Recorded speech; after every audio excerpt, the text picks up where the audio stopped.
100 টাকার একটা নোট থাকে, এটা তার খুচরা নিয়ে যাওয়া যায় না। আসসালামু আলাইকুম আপু। ওয়ালাইকুম আসসালাম। কেমন আছেন? এই তো আলহামদুলিল্লাহ ভালো, আপনি? এই তো আলহামদুলিল্লাহ। আপনার অনুভূতিটা কিরকম?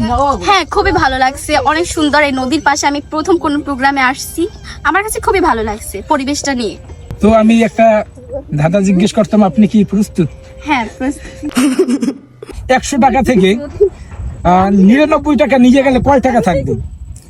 100 টাকা থেকে 99 টাকা নিয়ে গেলে হ্যাঁ এটাকে 100 টাকার একটা নোট থাকে, এটা তার খুচরা নিয়ে যাওয়া যায় না। হ্যাঁ, 100 টাকা থেকে 99 টাকা নিয়ে গেছে একজন।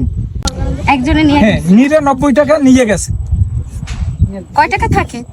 হ্যাঁ, 100 টাকা থেকে 100 টাকা তো 99 একটা নোটই হয়, দুটো হ্যাঁ, নোট হয়। তো ওই নোট থেকে কিভাবে 99 টাকা তার নোট হয় না? 100 টাকা থেকে 99 টাকা নিয়ে গেছে, কত থাকে? 100 টাকা থেকে 99 টাকা নিয়ে গেলে হ্যাঁ। কত থাকে? কে নিয়ে যাবে? 99 টাকা এক থাকবে, হ্যাঁ। স্বাভাবিক। এক। অসংখ্য ধন্যবাদ আপনাকে, আপনি পারেন নাই।